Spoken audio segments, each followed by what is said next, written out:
La luz gris de la mañana se filtraba por una persiana que no era la suya, dibujando rayas de un día más sobre una pared desnuda. Despertar era un acto lento, una salida forzosa de la nada para entrar en un vacío diferente. El techo que la recibía cada día era un lienzo en blanco, tan ajeno como la vida que ahora intentaba habitar. El frío del suelo bajo sus pies era la primera certeza del día, un recordatorio constante de que este lugar no era un hogar, sino un refugio temporal, un paréntesis suspendido en el tiempo. Cada gesto era un eco en un silencio que pesaba. Preparar un café en una cocina que no conocía, con una taza que no había elegido, se había convertido en un ritual mecánico, desprovisto de cualquier consuelo. Miraba por la ventana a la gente que caminaba con prisa, con un propósito, con destinos escritos en sus rostros. Eran parte de un mundo que seguía girando, ruidoso y ajeno, mientras ella permanecía inmóvil en su interior, atrapada en el ámbar de un momento que lo había destrozado todo.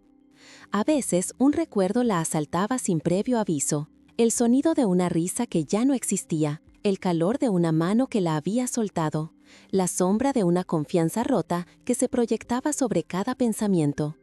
Había construido un universo sobre la promesa de un nosotros, y ahora solo quedaban los escombros. En un rincón de la habitación, una única caja de cartón contenía los restos del naufragio, fragmentos de una identidad que ya no se atrevía a reclamar. No la abría. Temía que el aire de su pasado la asfixiara por completo. Esa tarde, al volver de una caminata sin rumbo, encontró una carta en el felpudo. El sobre era de un color oficial, anónimo, sin remitente personal. Sus manos, casi por inercia, lo abrieron. Las palabras eran frías, legales, impresas en una tinta que no admitía réplica. Era la notificación final, el documento que certificaba que el último vestigio material de su vida anterior, la casa que había llamado hogar, ya no le pertenecía de ninguna forma. Sostenía el papel entre sus dedos temblorosos, la última puerta a su pasado cerrándose con un golpe sordo y definitivo. Y en ese vacío, en ese silencio absoluto que siguió, una pregunta comenzó a formarse, no en su mente, sino en lo más profundo de su ser. ¿Qué queda cuando ya no queda nada? El papel cayó de sus manos al suelo, un punto y final impreso en una hoja oficial. El silencio que siguió no era vacío, era denso, una presión que amenazaba con aplastarla. Pero en lugar de romperse, algo dentro de ella se aquietó. La pregunta, ¿qué queda cuando ya no queda nada?, resonó una última vez, no como un lamento, sino como un desafío. Sus ojos se posaron en la caja de cartón que había rehuido durante semanas. Ya no había nada que proteger, ningún recuerdo que pudiera doler más que esa nada absoluta. Con una lentitud casi ceremonial, se arrodilló. Sus dedos rasgaron la cinta adhesiva con un sonido seco, el único en la habitación. El aire que emanó de la caja no olía a pérdida, sino a tiempo, a polvo y a papel viejo. Dentro no estaban las ruinas de su vida compartida, sino los cimientos de su propia.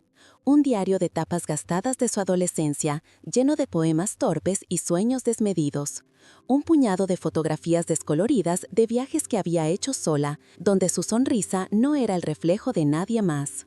Bocetos a carboncillo de rostros y paisajes, la prueba de un talento que había dejado dormir. Fue una fotografía en particular la que detuvo su respiración. Era ella, con apenas 20 años, en la cima de una montaña que había subido sin ayuda, con el pelo revuelto por el viento y una mirada desafiante llena de una certeza feroz sobre el mundo que iba a conquistar.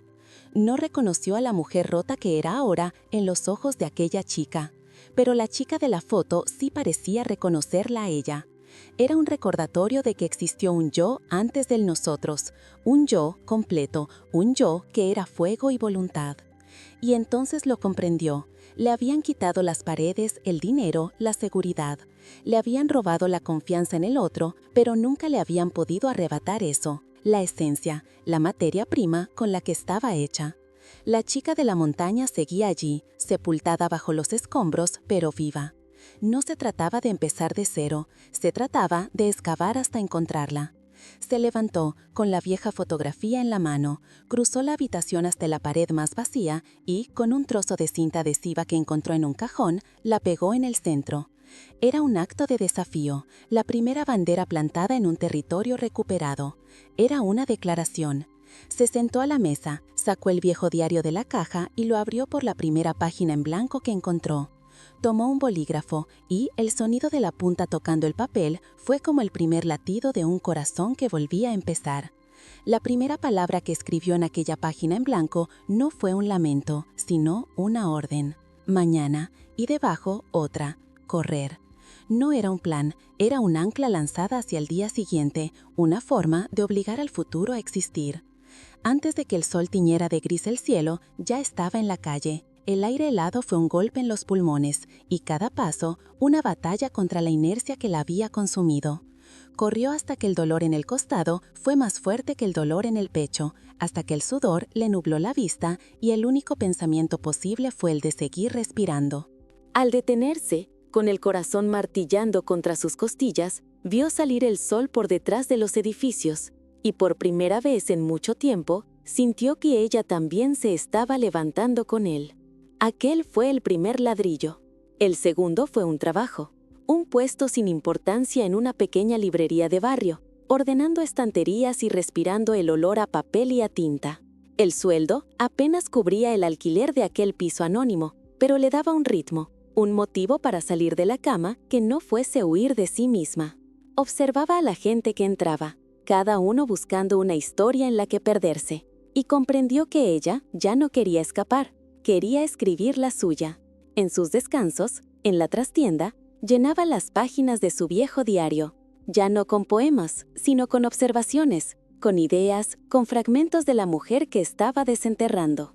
Compró un bloc de dibujo y una barra de carboncillo. Se sentaba en los parques y dibujaba, no paisajes perfectos, sino detalles, las manos de un anciano en su regazo, la forma en que un niño miraba a un perro, el cansancio en los rastros del metro. Estaba reaprendiendo a mirar, a encontrar la belleza en la imperfección del mundo y, por extensión, en la suya propia. Poco a poco, las paredes desnudas de su apartamento dejaron de ser un lienzo en blanco. Junto a la fotografía de la chica de la montaña, empezó a colgar sus bocetos. Eran mapas de su mundo interior, un territorio que se expandía cada día. Ya no era un refugio, era un taller, su taller. Una tarde, mientras ordenaba una sección de guías de viaje, sus dedos se detuvieron en un libro sobre rutas de senderismo. La cubierta mostraba una cumbre nevada, imponente y silenciosa. La imagen la golpeó con la fuerza de una revelación. Todo lo que había estado haciendo, correr hasta el amanecer, cargar cajas de libros, caminar durante horas para dibujar, no había sido solo para sobrevivir, había sido un entrenamiento. El cuerpo recordaba lo que la mente había olvidado, cómo ascender. Esa noche no escribió en su diario, desplegó un mapa sobre la pequeña mesa de la cocina. Sus dedos, firmes y seguros, trazaron una línea que ascendía por valles y laderas, una cicatriz de tinta que se abría paso hacia la cima. No era la misma montaña de la fotografía, era una nueva, una que le pertenecía solo a ella. El ascenso no fue una lucha contra la montaña, sino una conversación con ella. Cada paso sobre la roca suelta, cada bocanada de aire fino y afilado era una respuesta. El peso de la mochila sobre sus hombros era real, tangible, un contrapunto honesto al peso invisible que había arrastrado durante tanto tiempo. Ya no corría para huir del dolor, caminaba para encontrarse con su propia fuerza. No pensaba en el pasado que quedaba abajo, ni en el futuro incierto que aguardaba más allá del horizonte. Su mundo se había reducido a lo esencial, el latido de su corazón, el ritmo de su respiración y el siguiente punto de apoyo para sus pies. Cuando alcanzó la cima, el amanecer estaba rompiendo el filo de la noche. El mundo se extendía a sus pies, no como un reino que conquistar, sino como un mapa de infinitas posibilidades. No hubo un grito de victoria, solo un silencio profundo, lleno de todo.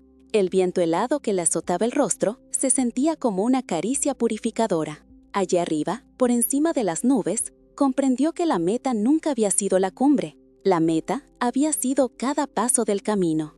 No era la chica desafiante de la vieja fotografía, ni la mujer rota que recogía los pedazos de su vida. Eran ambas y era algo completamente nuevo. Una amalgama de cicatrices y sueños, forjada en la soledad y el esfuerzo. Su vida ahora no tenía el brillo de antes, pero tenía un peso y una solidez que nunca había conocido. El pequeño apartamento ya no era un refugio, era un hogar. Las paredes, cubiertas con sus dibujos, contaban la historia de su renacimiento. La librería se había convertido en su pequeño universo, un lugar donde cada día conectaba fragmentos de sabiduría humana. Descubrió que ayudar a alguien a encontrar el libro adecuado era una forma de seguir trazando mapas, no solo para ella, sino para los demás. Su existencia era sencilla, tejida con rutinas que ella misma había elegido: el café de la mañana, el olor de los libros viejos, el roce del carboncillo sobre el papel, el silencio de la noche. Ya no buscaba la felicidad en la promesa de un nosotros, la encontraba en la certeza de su propio ser. Una tarde, mientras miró por la ventana, vio su reflejo superpuesto a la ciudad que se encendía al atardecer. Vio a una mujer que había estado en el fondo del abismo. Una mujer a la que le habían quitado todo lo que creía que la definía. Pero en ese reflejo no había rastro de pérdida. Solo había calma. La calma de quien sabe que su verdadero hogar no está hecho de ladrillos, sino de la materia indestructible de la que está su alma. Le habían arrebatado el mundo, pero al hacerlo, le habían devuelto el universo que llevaba dentro. Porque cuando te quitan todo, cuando ya no queda nada a lo que aferrarse fuera, te ves obligado a excavar en tu propio epicentro. Y ahí, en el corazón de la ruina, no encuentras un vacío, encuentras un cimiento, el único que importa, el que nadie, nunca, puede derribar.